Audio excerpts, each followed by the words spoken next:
Hello everyone. Today I would like to introduce another excellent book about money. It is titled The Psychology of Money by Morgan Housel.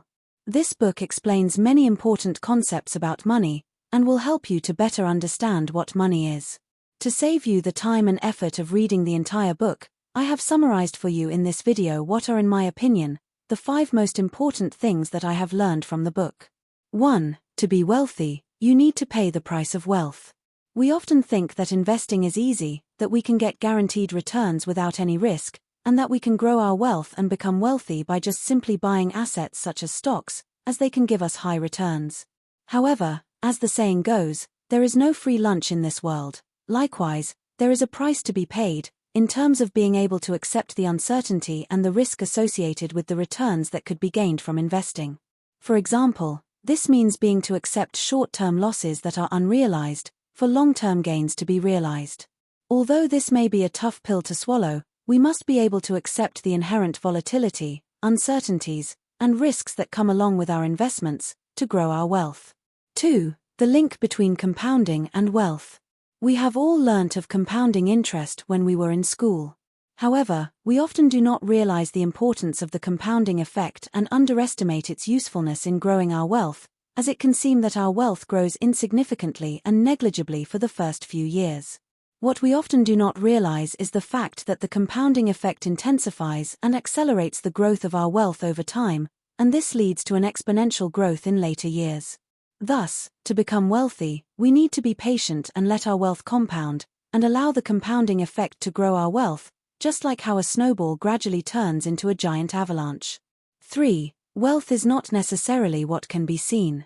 In this day and age, it is not uncommon to see apparently rich people showing off their fancy lifestyles on social media, with luxury yachts, sports cars, bejeweled clothing, and other luxury goods often being presented for all to see. However, it is important to note that there are also many wealthy people who do not flaunt their wealth with such ostentatious displays, who dress up like ordinary people, much like you. When an apparently rich person displays wealth via ownership of a sports car or a mansion, what we are seeing is just the appearance of wealth. However, it does not mean that the person is truly rich, as the lifestyle could be mostly funded with debt, such as a large car loan and a very expensive mortgage.